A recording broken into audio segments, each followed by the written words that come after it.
Hello students, आज के lecture में हम डिस्कस करेंगे process of social research part second. Okay, first part जो हमारा रहा, प्रीवियस लेक्चर जो हमारा रहा, उसके अंदर हमने देखा प्रोसेस ऑफ सोशल रिसर्च, है ना, सामाजिक अनुसंधान की जो प्रक्रिया थी उसको हमने देखा था। उसके अंदर हमने देखा था कि कौन कौन से वेरियस स्टेप्स होते हैं सोशल इन्वेस्टिगेशन के। सामाजिक अनुसंधान जो होता है उसके अलग अलग जो सोपान होते हैं, सामाजिक अनुसंधान की प्रक्रिया जो है उसके कौन कौन से स्टेप्स होते हैं, कौन कौन से चरण होते हैं, उनके बारे में हमने डिस्कस किया था। उसमें हमने 6 पॉइंट्स देख लिए थे। कितने पॉइंट्स देखे थे? हमने 6 पॉइंट्स के बारे में डिस्कस कर लिया है और रिमेनिंग जो 6 हैं, तो टोटल कितने थे? टोटल जो हमारे पॉइंट्स हैं, टोटल हमारे 12 पॉइंट्स थे, उसके अंदर से हमने 6 डिस्कस कर लिए थे। और जो आज का हमारा लेक्चर है ना, आज हम डिस्कस करेंगे कितने? जो रिमेनिंग 6 पॉइंट्स हैं उनके बारे में आज हम डिस्कस करेंगे कि सोशल जो रिसर्च होती है, जो इन्वेस्टिगेशन जो होती है, सामाजिक अनुसंधान होता है, उसके प्रोसेस में हमने ये देखा था कि पहले हम जो प्रॉब्लम होती है उसको सेलेक्ट करते हैं, देन फिर हम रिव्यू ऑफ लिटरेचर लेते हैं, देन हम क्या करते हैं, यूनिट्स डिसाइड करते हैं, फिर हम हाइपोथेसिस क्रिएट करते हैं, है ना, वो फॉर्मुलेट करते हैं, देन फिर हम जो स्कोप ऑफ स्टडी अध्ययन क्षेत्र है उसको देखते हैं, देन फिर हम जो रेस्पोंडेंट्स होते हैं उनको सेलेक्ट करते हैं, सूचनादाताओं को। ओके, अब हमने 6 देख ली थी, अब रिमेनिंग जो 6 है वो देखेंगे। उसमें हम फर्स्ट देखते हैं क्या है, सूचना के स्रोतों एवं अध्ययन के उपकरणों व प्रवृत्तियों का निर्धारण, मतलब determination of sources of data and tools and techniques of study. अब इसके अंदर क्या होगा, तो इसके अंदर हम ये देखते हैं कि जो भी हाइपोथेसिस होती है उसकी जांच करने के लिए और जो फैक्ट है, सत्य जो है, उसका पता लगाने के लिए हम तथ्य जो होते हैं, जो सूचनाएं होती है, उनको संकलित करते हैं। और इसके लिए जो रिसर्चर होता है उसको ये पता लगाना होता है कि जो हमने इंफॉर्मेशन कलेक्ट की है वो उसके लिए विश्वसनीय स्रोत कौन से हैं, सूचनाएं कहाँ से वो ले, है ना। तो अब उसके लिए क्या है कि सूचना के स्रोत कौन से होंगे, सूचना जो ले रहे हैं, ठीक है, वो जो इंफॉर्मेशन जो कलेक्ट की जा रही है, ठीक है, जो इंफॉर्मेशन ली जा रही है वो कहां से कलेक्ट की जाएगी। तो ये जो इंफॉर्मेशन है वो कहां से कलेक्ट करेंगे, तो उसके 2 तरीके होते हैं। इसके जो ये इंफॉर्मेशन कलेक्ट करते हैं, इसके हम बहुत अच्छी तरीके से प्रीवियस लेक्चर्स में भी देख चुके हैं कि सूचना कहां से कलेक्ट करेंगे। तो फर्स्ट है प्राइमरी सोर्स और सेकंड है सेकेंडरी सोर्स। फर्स्ट हमारा क्या है, प्राइमरी सोर्सेस, ठीक है, फर्स्ट हमारा है प्राइमरी सोर्सेस और सेकंड हमारा है सेकेंडरी सोर्सेस। प्राइमरी सोर्सेस कौन से होते हैं, तो वो हम देख चुके हैं कि प्राइमरी सोर्सेस कौन से होते हैं, जो रिसर्चर जो होता है वो पहली बार जो कलेक्ट करता है वो प्राइमरी सोर्सेस होते हैं।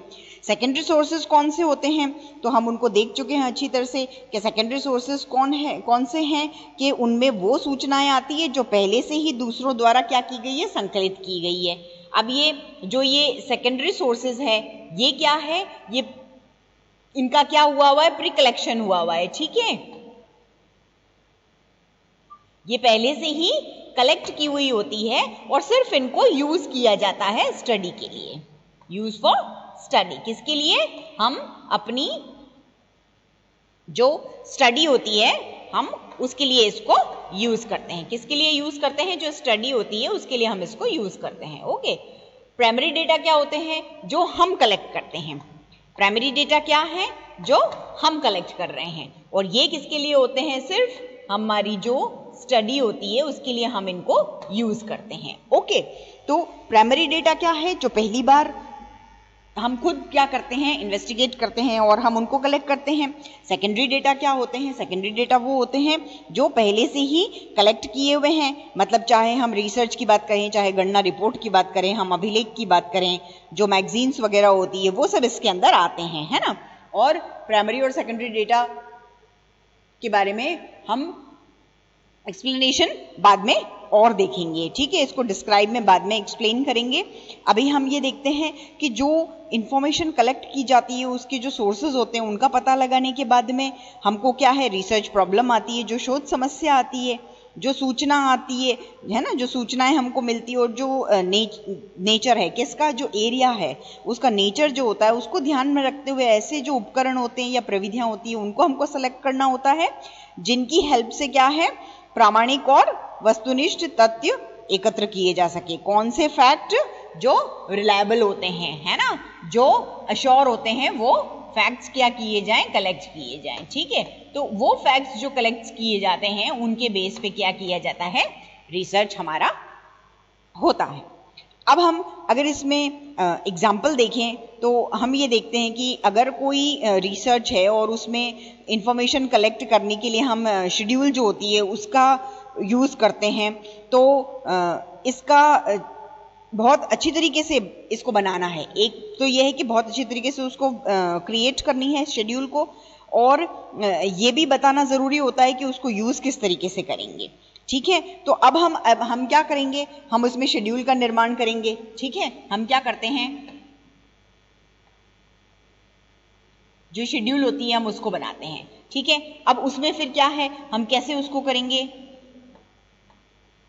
या तो ऑब्जर्वेशन से करेंगे, ठीक है, या तो हम ऑब्जर्वेशन लेंगे, ठीक है, या फिर हम क्या करेंगे, हम क्वेश्चनर लेंगे या इंटरव्यू लेंगे, है ना,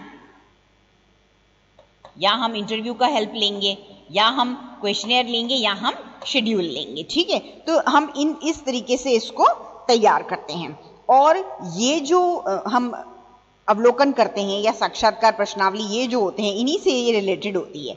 अब अगर हम इंटरव्यू जो टेक्निक होती है उसके थ्रू अगर हम डेटा कलेक्ट करते हैं तो उसके लिए हमको क्या है, इंटरव्यू गाइड जो होता है उसकी ज़रूरत पड़ती है, और जो शोध उपकरण होते हैं उसके रूप में उसको हम काम में लेते हैं, ठीक है। हमको किसकी ज़रूरत है,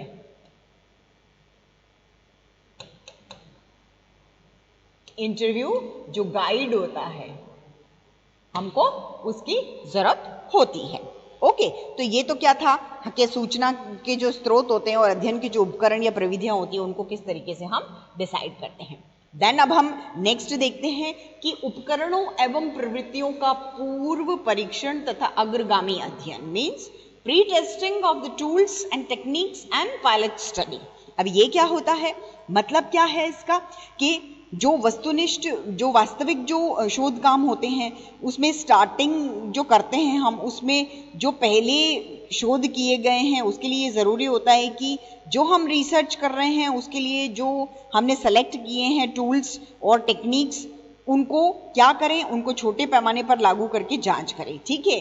उनको क्या किया जाए, जो हमने टूल्स ले लिए हैं या जो हम टेक्निक यूज़ कर रहे हैं, है ना, उनको हम स्मॉल लेवल पे देखें और उनकी टेस्टिंग करें। स्मॉल लेवल पे क्या होना चाहिए, उनकी टेस्टिंग जो है वो होनी चाहिए, ठीक है। उनकी टेस्टिंग स्मॉल लेवल पे होनी चाहिए, वो करेंगे। उसके बाद में हम उनका और इनको ही क्या करें, इनकी जो कमियां और दोष जो होते हैं उनको हम देख लें और फिर उनको दूर करने की कोशिश करें।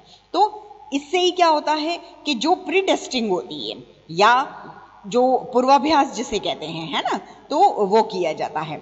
अब ये जो प्री टेस्टिंग होती है इसका इम्पोर्टेंस इसलिए है क्योंकि इससे जो स्टडी होती है उसमें काम में लिए जाने वाली जो टेक्निक्स होती है, जो टूल्स होते हैं, उनकी जो अन्वेषक होते हैं वो जांच करते हैं और वो इनमें चेंजेस भी करते हैं। अब एसेंशियल जो चेंजेस होते हैं, ये टूल्स हैं या ये टेक्निक जो है, इनमें जो रिक्वायरमेंट है ना, उस अकॉर्डिंग इसमें क्या किए जाते हैं, इनके अंदर चेंजेस किए जाते हैं और उनसे रिसर्च परफेक्ट की जाती है। अब ये जो पूर्व परीक्षण होता है या ये शोध के जो विभिन्न पक्ष होते हैं, हम देखते हैं रिसर्च के जो अलग अलग वेरिएबल होते हैं, फैक्ट्स होते हैं, जो उपकरण होते हैं या जो उनकी रिसर्च प्लानिंग जो होती है, उनका नियंत्रित अध्ययन करना बहुत ज़रूरी है, उनका कंट्रोल स्टडी होना बहुत ज़रूरी है। अब ये जो अध्ययन के उपकरण हैं, इनकी जांच के लिए क्या किया जाता है, पूर्व परीक्षण किया जाता है। मीन्स हम कह रहे हैं कि प्री टेस्टिंग की जाती है, लेकिन जो बेसिक रिसर्च है उसको स्टार्ट करने के पहले पूरा जो रिसर्च वर्क है उसका छोटे पैमाने पे परीक्षण किया जाएगा, है ना। कैसे किया जाएगा? स्मॉल लेवल पे, अभी क्या कहा, छोटे पैमाने पे इसका टेस्ट किया जाएगा और इससे ये पता लगाया जाता है कि जो हमने सैम्पलिंग ली है वो एप्रोप्रिएट है कि नहीं। ठीक है, जो सैंपल्स हमने लिए हैं, जिन सैंपल्स को सेलेक्ट किया है वो परफेक्ट हैं कि नहीं। ठीक है, उनका परफेक्शन जो है वो देखा जाता है कि वो परफेक्ट है कि नहीं।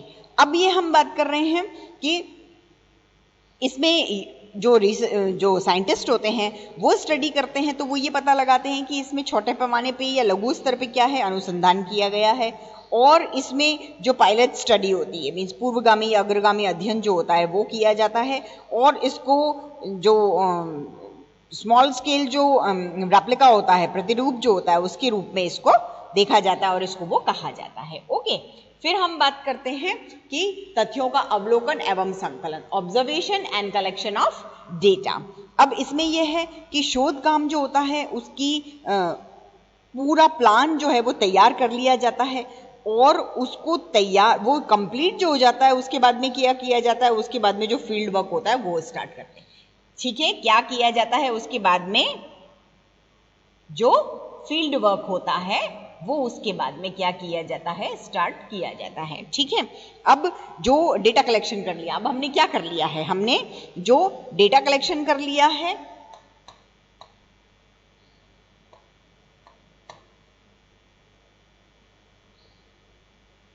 ये जो डेटा कलेक्शन हमारा हो चुका है। ओके, अभी डेटा कलेक्शन करने के लिए हमको क्या करना है, ऑब्जर्वेशन या जो स्टडी होती है उसके जो दूसरे टूल्स और टेक्निक्स होती है ना, जो अदर टूल्स और टेक्निक्स होती है,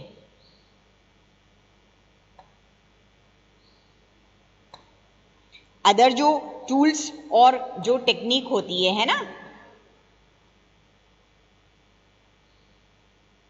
अदर टूल्स और टेक्निक्स जो होती है, ठीक है, हम उनको यूज करते हैं और उनकी हेल्प लेते हैं। अब ये जो रिसर्च जो प्रोसेस होता है उसके लिए, उसके इस लेवल पे पहुंचने के लिए हमको डेटा कलेक्शन करना है और जो रिस्पोंडेंट्स होते हैं उनसे कांटेक्ट करना है। और अन्वेषक जो होते हैं वो इस बात का ध्यान रखते हैं कि जो डेटा है वो गलत कलेक्ट नहीं किए जाएं, तथ्यों की जांच भी हो। अब डेटा कलेक्शन जो होता है वो, उसमें ये बात की सावधानी रखनी चाहिए, ये बात का ध्यान रखना चाहिए कि जो डेटा होते हैं वो उनमें पार्शलिटी नहीं होनी चाहिए, है ना। और जो डेटा कलेक्शन किया जाता है, ये जो काम होता है, इसमें जो इन्वेस्टिगेटर होता है या जो अन्वेषक होता है उसके लिए बहुत ज़्यादा ज़रूरी है कि वो जितने भी पूर्वाग्रह जो होते हैं उनसे वो क्या हो, मुक्त हो। पहले की जो प्रेडिक्शन है या जो उसकी किन्हीं की प्री थिंकिंग होती है उन सब से वो मुक्त हो जाए। अब तथ्य जो होते हैं उनको वास्तविक रूप में एकत्र किया जाता है ना, जो एक्चुअल फैक्ट्स होते हैं उनको कलेक्ट किया जाता है।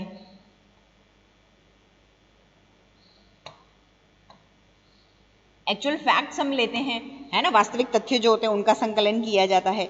अब इसमें जो सूचनादाता होते हैं, जो रिस्पोंडेंट्स होते हैं, उनसे जो इंफॉर्मेशन कलेक्ट की जाती है उसके अलावा भी क्या है, ऑब्जर्वेशन मेथड जो होता है उसको यूज किया जाता है। उसके अलावा भी क्या करते हैं हम, ऑब्जर्वेशन जो मेथड होता है हम उसको यूज करते हैं। ठीक है, अब ये जो ऑब्जर्वेशन मेथड हम यूज करेंगे तो उससे क्या बेनिफिट है, प्रीवियस लेक्चर में भी हमने देखा कि हम वहां क्या कर रहे हैं, हम डेटा कलेक्शन कर रहे हैं, तो डेटा कलेक्शन का काम तो हो ही रहा है हमारा, और उसके साथ साथ क्या हो रहा है, अवलोकन का काम भी हो रहा है, ऑब्जर्वेशन भी हो रही है। और ये ध्यान रखने की भी जरूरत होती है कि हमको क्या करना है, किसी भी पूर्वाग्रह में नहीं आना है, निष्पक्ष रहना है और फिर डेटा कलेक्ट करने हैं। ओके, ना नेक्स्ट हमारा इसके अंदर आएगा जो तथ्यों का संपादन, संकेतन, वर्गीकरण और सारणीयन, means editing, coding, classification and tabulation of data. अब क्या करते हैं कि जब हम डेटा कलेक्ट कर लेते हैं, ठीक है, ऑब्जर्वेशन कर लेते हैं और डेटा कलेक्ट कर लेते हैं, उसके बाद क्या है, हम उनको उनकी एडिटिंग, कोडिंग, क्लासिफिकेशन, टेबुलेशन वो किस तरीके से करेंगे। तो अब हमारे पास ये है कि जब हम डेटा कलेक्ट कर लेते हैं तो उसके बाद में क्या है, जो विश्लेषण होता है उसका काम स्टार्ट होता है। ठीक है, अब जो ये हम एनालिसिस करेंगे इसमें क्या है कि एक जो परफेक्ट जो रिसर्चर होता है, ठीक है, वो क्या करता है, एक परफेक्ट जो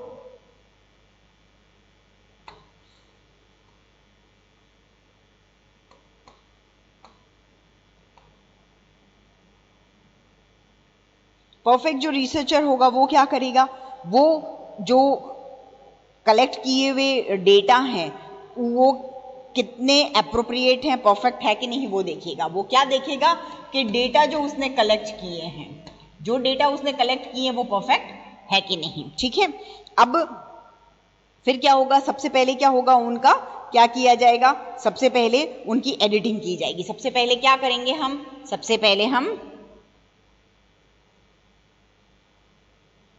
एडिटिंग का काम करते हैं। ठीक है, एडिटिंग करने के बाद में क्या होता है कि वो डेटा जो कलेक्ट हो गए हैं उनकी जो कमियां हैं उनको दूर करेंगे।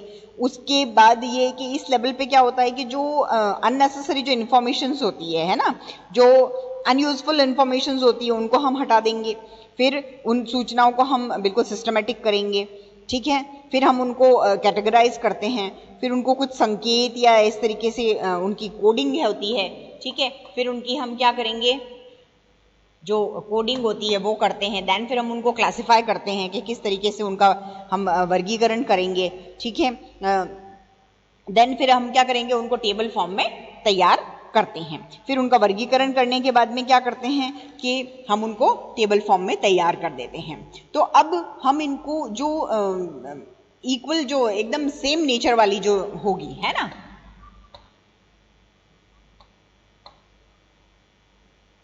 जो सेम नेचर के हैं डेटा, उनको एक साथ रखेंगे और बाकियों को अलग कर देंगे। अब ये जो क्लासिफिकेशन जो किया जाता है और उसमें क्या है, जो डिजिट्स वाले जो डेटा होते हैं, जो संख्यात्मक तथ्य होते हैं, है ना, जो क्वांटिटेटिव जो फैक्ट्स होते हैं उनको ही नहीं बल्कि जो क्वालिटेटिव फैक्ट्स होते हैं उनको भी हम देखते हैं। कोई भी इंसिडेंट्स होते हैं तो उनको भी हम उसके अंदर देखते हैं। सोशियोलॉजी जो है उसके अंदर हम क्या देखते हैं, उसके अंदर हम जो डेटा कलेक्ट करते हैं उसमें हम क्वालिटेटिव और क्वांटिटेटिव दोनों देखते हैं। और जो इकोनॉमिक्स होता है उसके अंदर हम क्वालिटेटिव डेटा को कलेक्ट करने की ज़्यादा प्रेफर करते हैं। तो सारणियन में वर्गीकृत जो तथ्य होते हैं उनको बिल्कुल शॉर्ट में फॉर्म एक रूप दे देते हैं और उनको संख्यात्मक सारणियों में हम रख लेते हैं। ठीक है, देन फिर अब हम ये बात आती है कि जो तथ्यों का विश्लेषण और विवेचन कैसे किया जाए, कि analysis and interpretation of data. तो अब हमने क्या किया है, हमने उनकी कोडिंग कर दी है, उनको एडिटिंग कर दी है, क्लासिफाई कर दिया है, टेबुलेट कर दिया है। देन अब हम क्या करेंगे, उनका एनालिसिस और इंटरप्रिटेशन करेंगे, मतलब कि हम उनका विश्लेषण और विवेचन करेंगे कि इस लेवल पे क्या है, अलग अलग जो टेक्निक्स होती है उनकी हेल्प से क्या किया जाता है, जो डेटा कलेक्ट किए जाते हैं उनका विश्लेषण और विवेचन किया जाता है। अब क्या किया जाता है कि जो डिफरेंट जो टेक्निक्स होती है,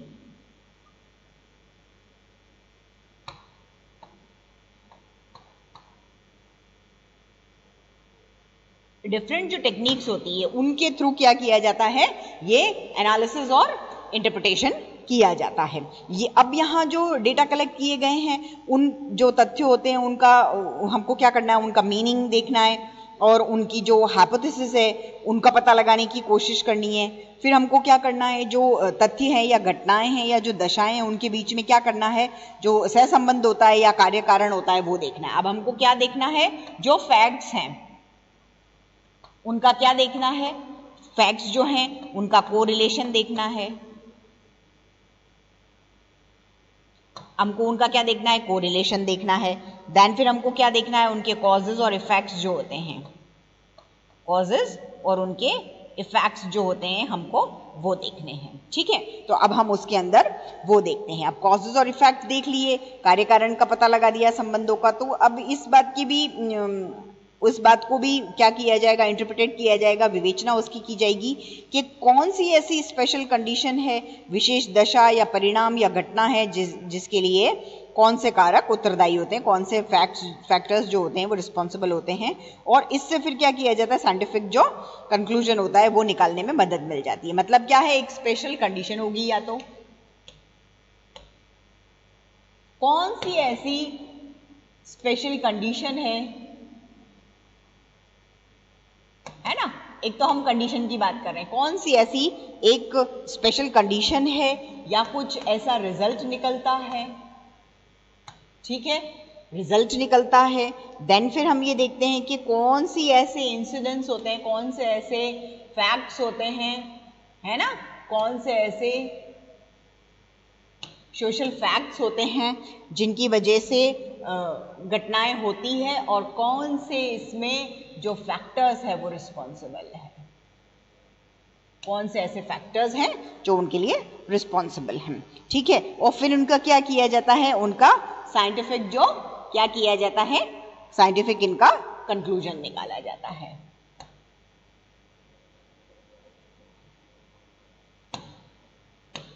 साइंटिफिक क्या किया जाता है, इनका कंक्लूजन निकाला जाता है। ओके, अब हम ये तो हमने देख लिया क्या कि analysis and interpretation of data किस तरीके से करते हैं। दैट अब हम ये देखते हैं कि जो सामान्यकरण और जो है ना, सामान्यकरण और नियमों का प्रतिपादन, generalisation and formulation of laws, ठीक है। तो लास्ट हमारा है कि किस तरीके से हम जनरलाइजेशन करेंगे और फॉर्मुलेशन ऑफ लॉ अप्लाई करेंगे, ठीक है, नियमों का प्रतिपादन कैसे करेंगे। तो हम ये देखते हैं कि हमारा रिसर्च जो होता है उसका लास्ट स्टेप है, ये क्या है, उसका लास्ट स्टेप है क्या करना, जनरलाइज करना और फॉर्मुलेट करना, ठीक है। अब हम ये देखते हैं कि ये क्या है, ये सबसे इंपॉर्टेंट है, ये क्या है, ये जो लास्ट स्टेप है ये ही तो इंपॉर्टेंट है।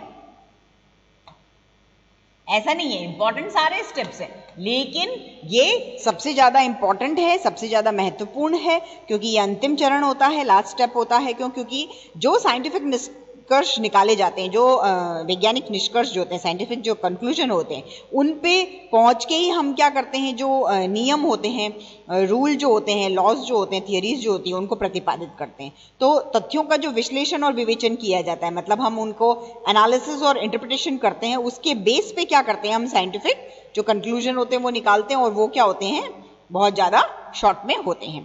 तो रिसर्चर जो होता है वो इन जो ये कंक्लूजन निकालते हैं उसी बेस पे क्या करता है, जो लॉ होते हैं, है ना, उनको फॉर्मुलेट करता है। क्या करता है, वो जो लॉ होते हैं उनको क्या करता है, फॉर्मुलेट करता है। अब ये जो लॉ होते हैं उनका फॉर्मुलेशन जो हो जाएगा, वो करने के बाद में क्या किया जाता है, ये रिसर्च हमारा कंप्लीट हो जाता है। तो अगर हम एग्जांपल देखें तो कोई भी जो क्षेत्रीय जो अध्ययन किया जाता है ना, उसके बेस पे हम नियम जो होते हैं उनका प्रतिपादन करते हैं। जैसे कि अगर हम सोशियोलॉजी का एक कंसेप्ट लें, तो अगर उसमें हम ये देखते हैं कि स्कूल से भागने वाले बच्चे होते हैं, या जो चाइल्ड क्राइम जो होता है वो होते हैं, या जो एडल्ट जो होते हैं वो कुछ अपराध करते हैं, तो उनकी जो केंद्र से दूरी है उसके विपरीत अनुपात में घटती बढ़ती है। इसका मीनिंग क्या है कि जैसे जैसे जो सिटीज होती है उनके केंद्र से दूरी जितनी बढ़ती जाएगी, उसके साथ ही साथ स्कूल से भागने और बाल अपराध जो होते हैं या वयस्क अपराध की दरें जो होती है वो उतनी ही घटती जाएगी। मतलब किसी भी नियम का, किसी भी लॉ को हम फॉर्मुलेट करते हैं, प्रतिपादन करते हैं, या सिद्धांत को हम बनाते हैं, कोई भी थियरी हम क्रिएट करते हैं, उसका साइंटिफिक जो रिसर्च है, वैज्ञानिक शोध जो है, उसका वो सार तत्व होता है ना, उसका वो मेन बेस होता है। मतलब हमको क्लियर होना चाहिए और एक्चुअल फैक्ट्स जो होते हैं वो जरूरी होते हैं इन सब चीजों का पता लगाने के लिए। तो टाइम या जो कंडीशन है उसके चेंज होने के साथ साथ क्या होते हैं, पुराने नियम जो होते हैं वो चेंज हो जाते हैं और उनको प्री एग्जामिन किया जाता है ना। जो पुराने जो लॉ होते हैं, ठीक है, पुराने जो नियम होते हैं वो क्या हो जाते हैं, वो यहाँ पे क्या हो जाते हैं, चेंज हो जाते हैं। अब ये जो नियम चेंज हो गए हैं और फिर क्या किया जाता है कि नए नियम जो होते हैं उनका प्रतिपादन किया जाता है, ठीक है। न्यू लॉज जो होते हैं उनको अप्लाई किया जाता है, न्यू लॉज को अप्लाई किया जाता है, और ये एसेंशियल भी है। तभी क्या होगा कि विज्ञान की प्रगति जो होगी वो उसका सही मार्ग होगा और वो शॉर्ट भी नहीं होगा, ठीक है। अब ये तो सोशियोलॉजिकल स्टडी की हम बात कर रहे हैं, ठीक है। अब यहाँ ये भी बहुत जरूरी है कि जो रिसर्चर होता है, जो शोध करता होता है, वो शोध के जो लास्ट स्टेप के रूप में फिर क्या करता है कि रिपोर्ट देता है, ठीक है। अब वो क्या करेगा, वो रिपोर्ट देगा, ठीक है। रिपोर्ट देना भी जरूरी होता है। ये क्या होता है, ये प्रतिवेदन जो होता है उसका जो फर्स्ट पार्ट होता है उसमें जो रिसर्च में अपनाई गई जो भी टेक्निक्स होती है, जो मेथड होते हैं, स्टडी मेथड जो होते हैं, उनको एक्सप्लेन किया जाता है और कंसेप्ट्स जो होते हैं उनको इसके अंदर समझाया जाता है। क्या चीज इसमें होती है, रिपोर्ट के अंदर क्या होता है, जो रिसर्च रिसर्च मेथड्स जो होते हैं, ठीक है, वो रिसर्च मेथड्स जो होते हैं और कौन सी टेक्निक अपनाई गई है, ठीक है, रिसर्च मेथड्स जो होते हैं और जो कंसेप्ट्स होते हैं, जो कंसेप्ट्स होते हैं, है ना, जो कंसेप्ट्स हैं उनको इसके अंदर क्लियर किया जाता है। अब सेकंड पार्ट जो होता है उसमें जो स्टडी सब्जेक्ट जो होता है उससे रिलेटेड जो फैक्ट्स होते हैं उनको, जो सब्जेक्ट होता है, जो सब्जेक्ट होता है उसके जो फैक्ट्स होते हैं उनको इसके अंदर देखा जाता है, ठीक है। तो ये हमने 12 जो मेथड है वो देखे हैं। अब इसमें ये जो फैक्ट्स देखे हैं तो इनका फिर क्या है, इनके जो फैक्ट्स होते हैं, तथ्य जो होते हैं, उनके बीच में जो संबंध होते हैं उनको देखा जाता है। और जो थर्ड पार्ट होता है उसके अंदर फिर क्या किया जाता है, देन फिर क्या किया जाता है, इसका कंक्लूजन निकाला जाता है, देन फिर निष्कर्ष निकाला जाता है, ठीक है। और फिर जनरलाइजेशन किया जाता है या सामान्यीकरण या सिद्धांतीकरण उसको कहते हैं, तो वो किया जाता है। अभी तक के ये जितने भी विवेचन है उनमें जो सोशल रिसर्च होता है वो एक लंबा प्रोसेस होता है। क्या होता है, जो सोशल रिसर्च होता है